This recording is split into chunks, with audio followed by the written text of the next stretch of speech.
स्वागत है आपका बायोग्राफी डायरी यूट्यूब चैनल पर।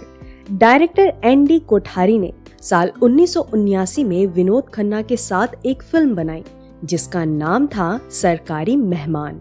इस फिल्म में उन्होंने एक नई लड़की जैस्मीन धुन्ना को ब्रेक दिया। ये फिल्म कब आई और कब गई किसी को पता नहीं चला। इसके बाद जैस्मीन की दूसरी फिल्म रिलीज हुई, तालाक, जिसमें उनके साथ शर्मिला टैगोर ने मुख्य भूमिका निभाई थी। लेकिन इस फिल्म से भी जैस्मीन के करियर को कोई फायदा नहीं पहुंचा, क्योंकि इन दोनों ही फिल्मों में उनका सीधा साधा किरदार था, जिसकी वजह से किसी ने भी उन्हें नोटिस नहीं किया।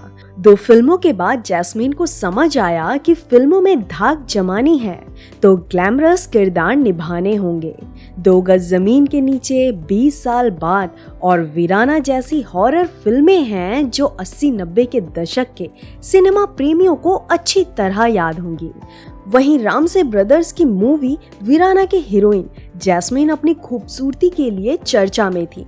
अपनी पहचान बनाने के चक्कर में जैस्मीन ने इस फिल्म के लिए कई बोल्ड सीन शूट कर डाले, फिर चाहे वो बेडरूम सीन हो या बाथरूम, जहां जहां जैस्मीन को बोला गया उन्होंने बिना हिचकिचाए बोल्ड सीन दिए।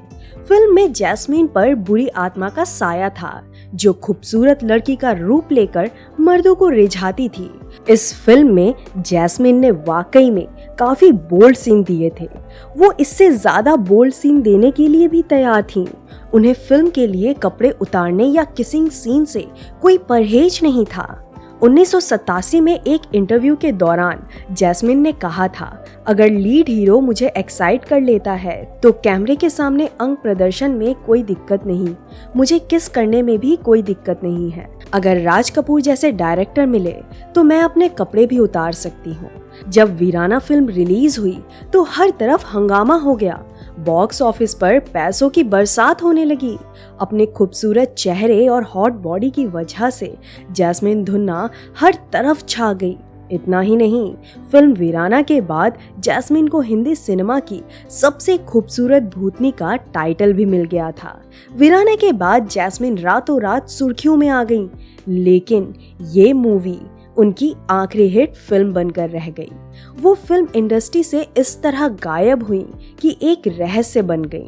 वीराना के बाद जैस्मीन कहाँ गई, इसको लेकर कई तरह के चर्चे रहे। कहा जाता है कि जैस्मीन पर अंडरवर्ल्ड की नजर थी।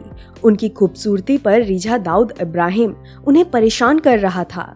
बताया जाता है कि पुलिस से शिकायत के बाद भी जब जैस्मीन को मदद नहीं मिली तो वो यूएस चली गई। हालांकि ये सब गॉसिप गलियारों की ही कही सुनी बातें थी। जैस्मीन पर ऑफिशियल बयान श्याम रामसे ने 2017 के एक इंटरव्यू में दिया था।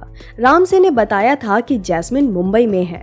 वो अपनी मां के बेहद करीब थी और उनकी मौत का उन पर बहुत गहरा असर हुआ, जिसके बाद उन्होंने फिल्मी दुनिया से नाता तोड़ लिया। श्याम रामसे ने कहा कि वो वीराना का सीक्वल बनाएंगे तो जैस्मीन को नई जैस्मीन का रोल प्ले करने वाली लड़की की मां का रोल देंगे।